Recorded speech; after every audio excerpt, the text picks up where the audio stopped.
अल्हम्दुलिल्लाह अल्हम्दुलिल्लाहिल्लज़ी खलक़ल इंसान व अल्लमहुल बयान व यस्सरा लहू असबाबल मारिफति वल बयान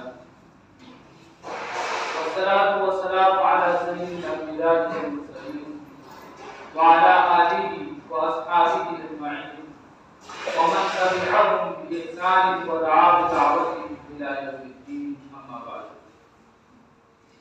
फ़अऊज़ु बिल्लाहि मिनश शैतानिर रजीम। बिस्मिल्लाहिर रहमानिर रहीम।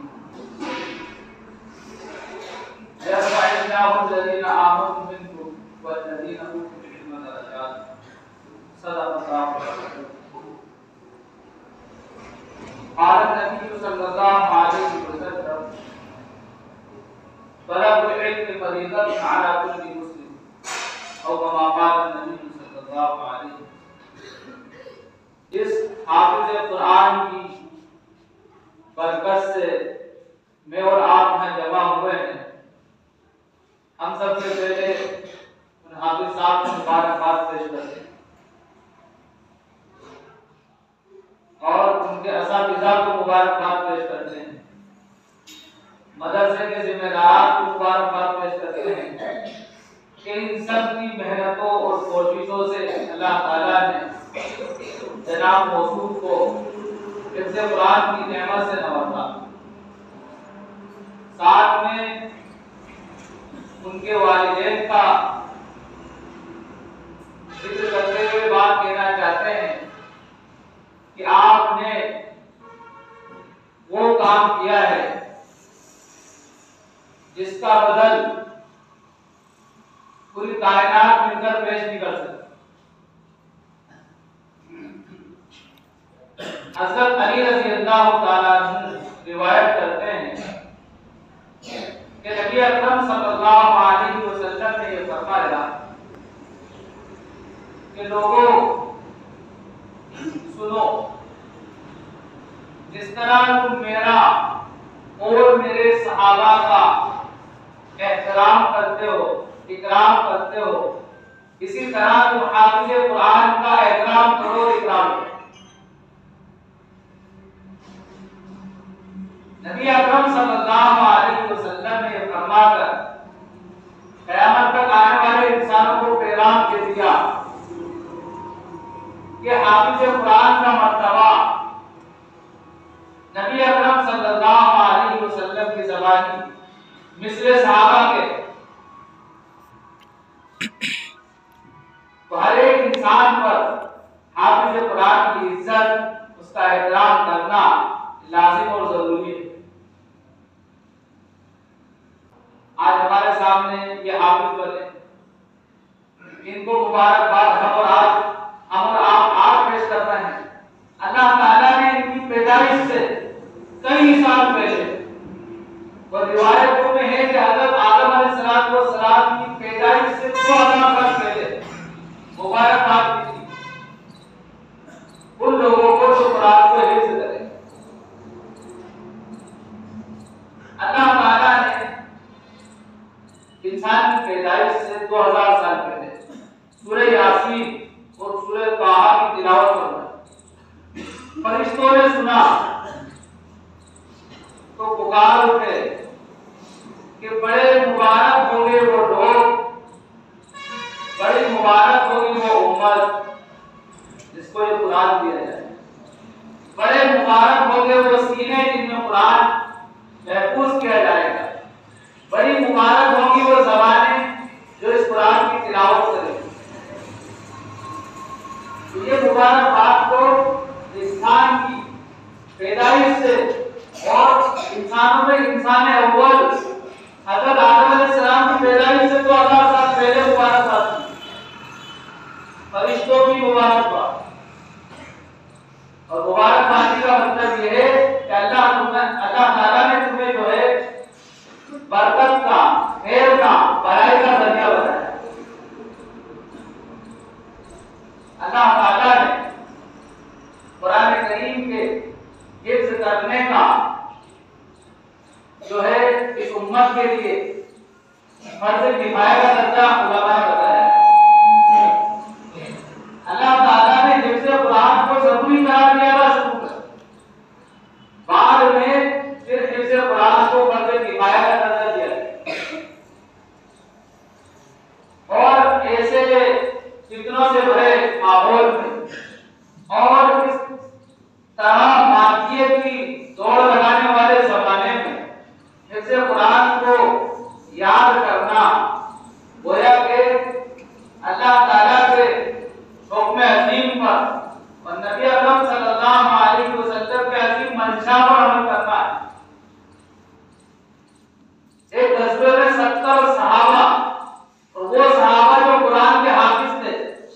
गए। जंगे यमामा के मौके पर 700 हाफिज़ कुरान शहीद हुए। हजरत उमर रज़ियल्लाहु तआला और दीगर सहाबा इकराम को फिक्र हुई कि किसी तरह कुरान को महफूज किया जाए, कहीं ऐसा ना हो कि हाफिज लोग शहीद हो जाएं और कुरान से खत्म हो जाए। तो कुरान को किताबी शक्ल में जो है महफूज किया गया और उसके बाद इस सिलसिले को भी बाकी रखा कि नस्लन बाद नस्ल सीना ब सीना कुरान महफूज किया जाए। मीनो आज जिस तरह कुरान नाजिल हुआ इसी तरह आज भी कुरान महफूज है। 12 कुरान करीम की आयत आप सुनते हो। बीच में फिर एक बात आपसे कहना चाह रहा हूं कि ज्यादा लंबी बात नहीं करूंगा, जितनी भी बातें करूंगा अहम करूंगा। इनको निकाल कह लीजिए और पॉइंट से कह लीजिए, जरूरी बात है। अल्लाह ताला ने फरमाया इन्ना नहनु नज़्ज़लना ज़िक्रा व इन्ना लहू लहाफ़िज़ून, कि हम ही ने कुरान को नाज़िल किया है और हम ही इसकी हिफाजत करने वाले हैं। तो कुरान अल्लाह ने नाज़िल किया और इसकी हिफाजत की जिम्मेदारी की। 12 ये आयत करीमा आप सुनते हैं, समझना ये है कि अल्लाह ताला ने हिफाजत का इंतजाम क्या किया। अल्लाह ताला ने कुरान करीम की हिफाजत के लिए इंसानों के सीनों को चुना। इंसानों के सीनों को चुना अल्लाह ताला ने कुरान करीम की हिफाजत के लिए।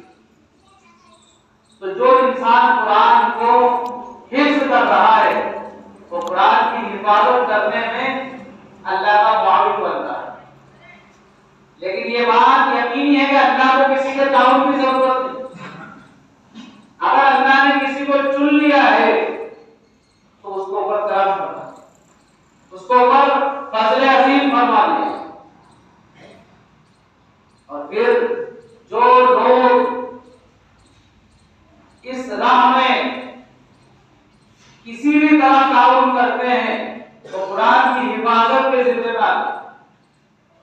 अगर हाफिज कुरान बनाने में उस्ताद का ताउन है, मदरसे के जिम्मेदारान का ताउन है, उन लोगों का ताउन है जो मदरसे में जो है चंदा देते हैं या किसी भी तरह ताउन करते हैं, उन सब का कुरान की हिफाजत करने में हिस्सा है। खुसूसन माँ बाप का कि जिन्होंने अपने दफ्ते जिगर को अपनी आंखों से दूर, अपने घर से दूर जो है छोड़ दिया, मदरसे वालों के हवाले कर दिया, अपने दिल पे पत्थर रखकर अपने जिगर गोशे को मदरसे में छोड़ दिया और मदरसे वालों ने उसको उस पत्थर को तराश कर एक मोती बना दिया, एक कीमती हीरा बना दिया। तो ये सब लोग जितने भी हैं सब कुरान की हिफाजत करने वाले हैं।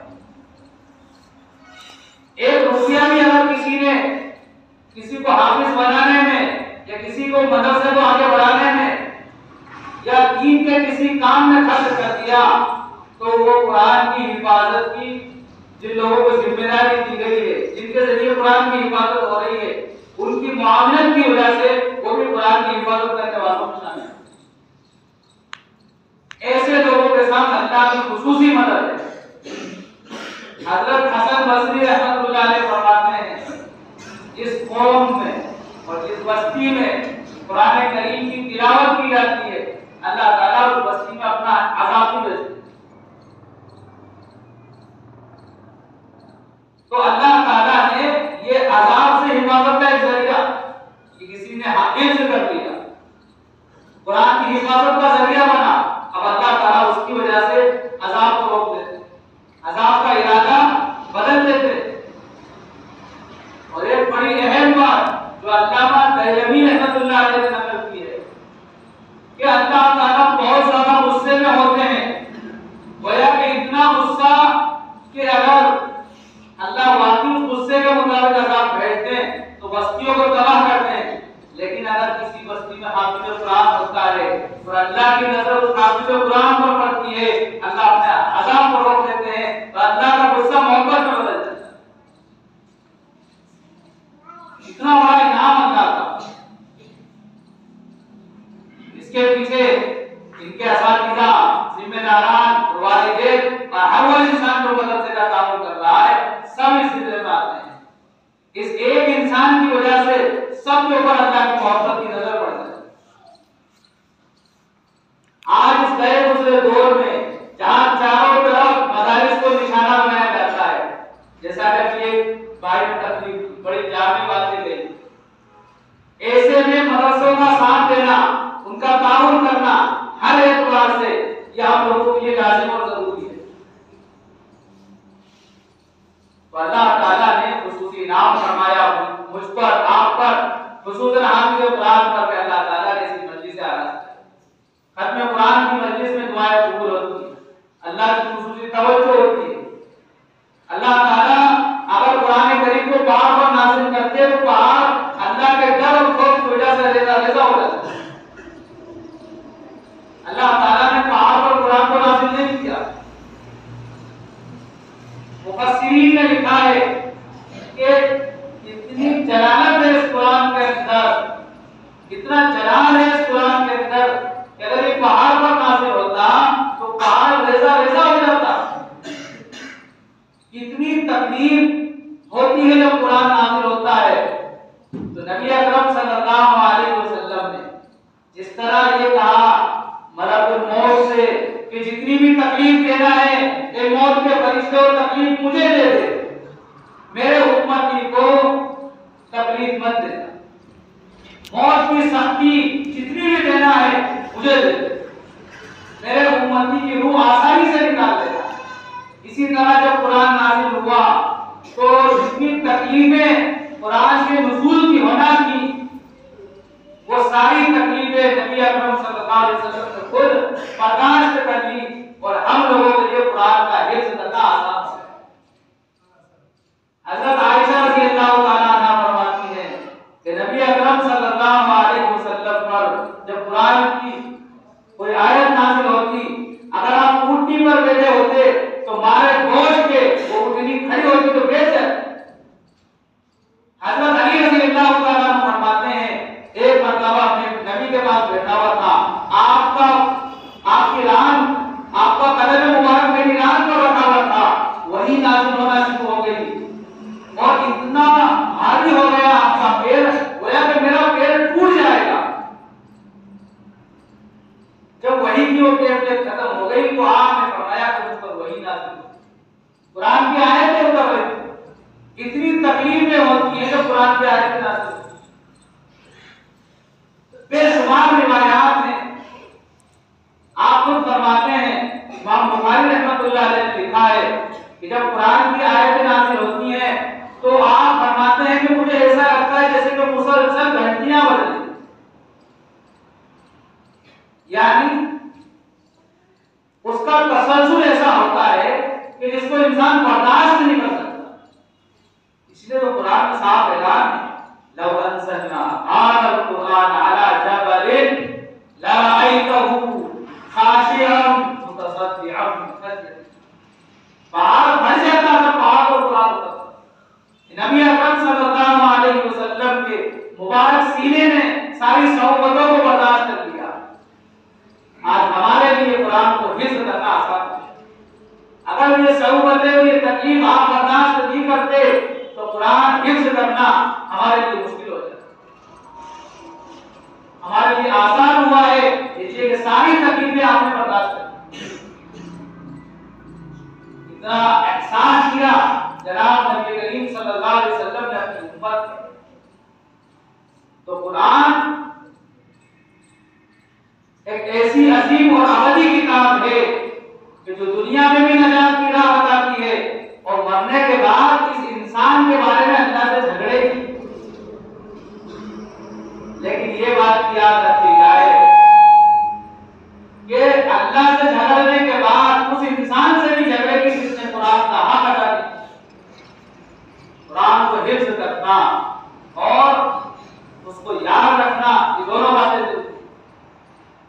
हज़रत अब्दुल्लाह इब्न उमर रज़ियल्लाहु ताला अन्हु फरमाते हैं कि कुरान को याद करने के बाद मुसलसल उसको पढ़ते रहना, ये उसको याद रखने में बहुत ज्यादा मुअस्सिर अमल है। इमाम बुखारी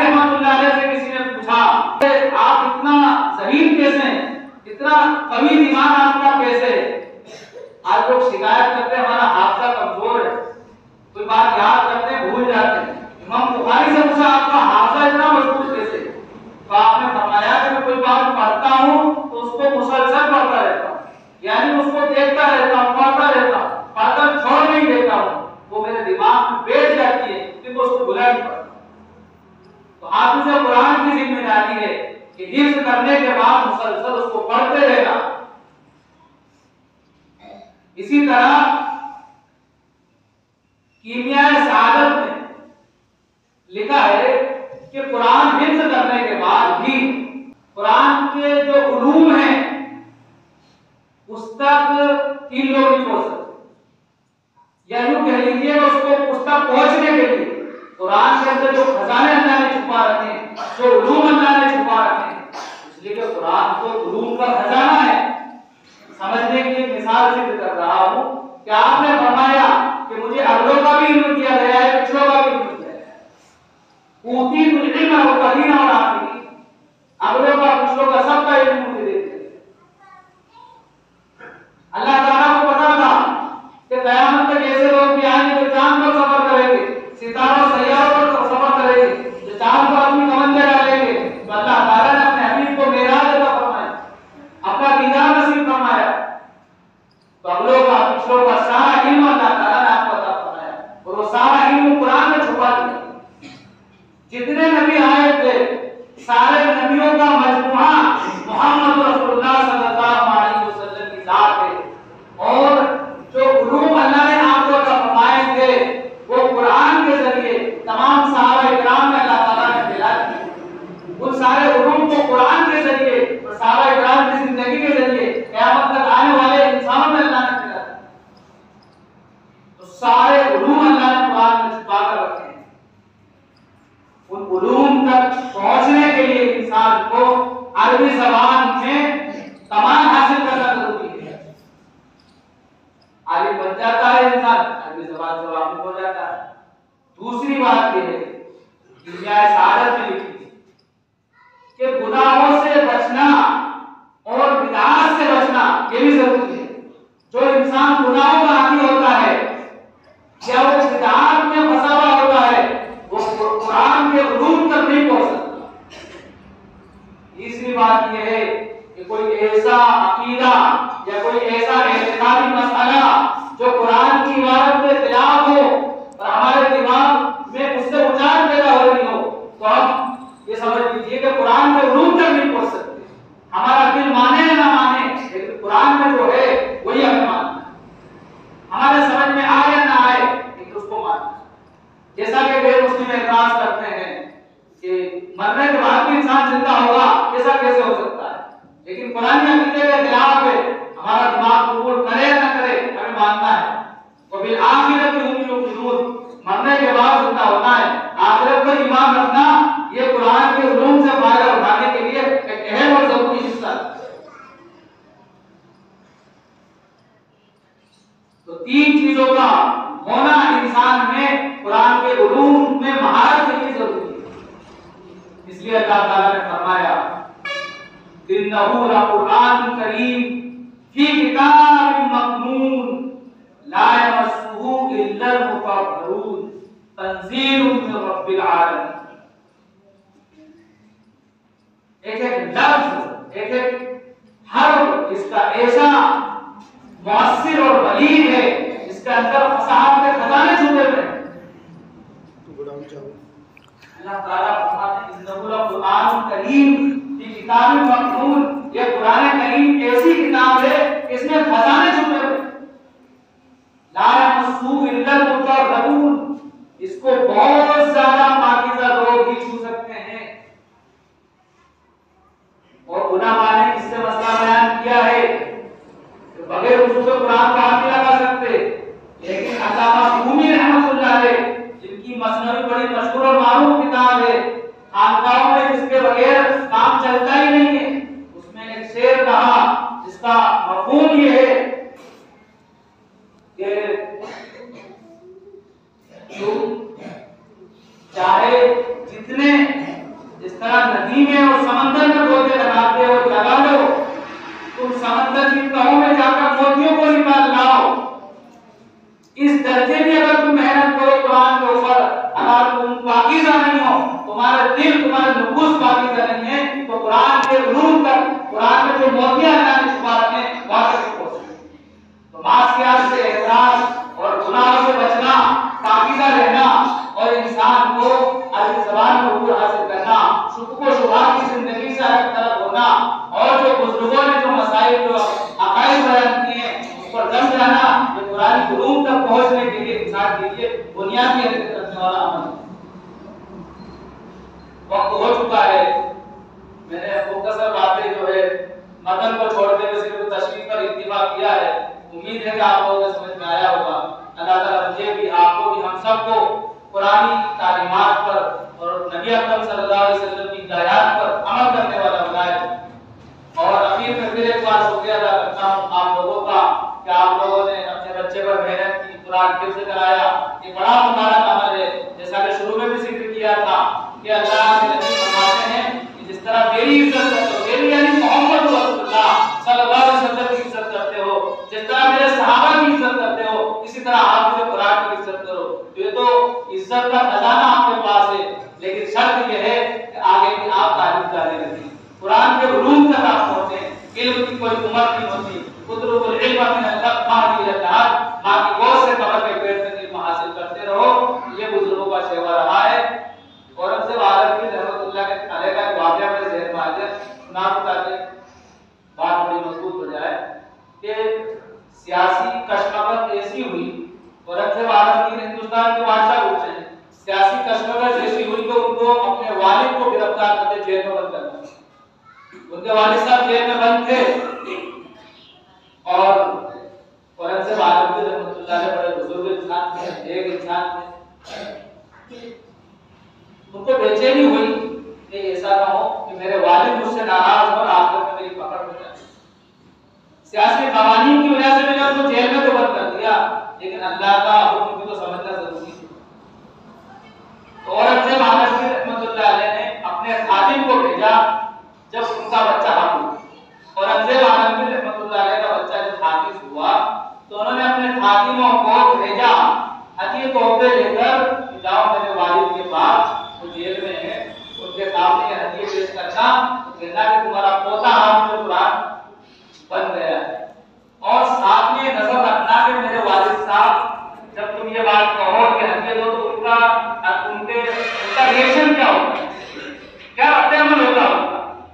तो वो हदीये तोहफे दिए और अगर कहा कि मैं इन हदीये तोहफों में से जरा सा भी नहीं दूंगा, उनके चेहरे पर खुशी का आसार नहीं।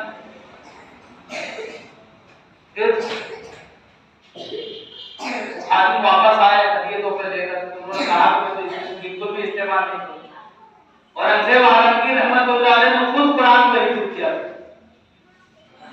अपने, ये समझ लीजिए 40 साल की बात की उम्र, खुद कुरान को हिफ्ज़ करना शुरू किया और वो खुद हाफिज बने। 40 साल की उम्र में हाफिज बने और फिर खादिमों को भेजा, जाओ ये तोहफे दवाई पे लेकर जाओ, बताना तुम्हारा बेटा औरंगजेब हाफिज बन गया। तो जब मुद्दाम पहुंचे तोहफे दवाई लेकर, कहा कि तोहफे दवाई पर वो सब दुनियावी सरमाया है खत्म हो जाएगा, मेरा बेटा हाफिज हो गया है, जन्नत का ताज मेरे लिए तैयार कर दिया, जन्नत का जोड़ा मेरे लिए तैयार कर दिया। और इतने खुश हुए कि खुशी में झूम के उन्हें तेरे बच्चे को हाफिज बनाया, तेरे लिए जन्नत का इंतजाम कर दिया, तू हाफिज बन गया, मेरे लिए जन्नत का इंतजाम कर दिया। तो आपका बच्चा जन्नत की जमानत है। आगे की पढ़ाई अल्लाह ताला इल्म में बरकत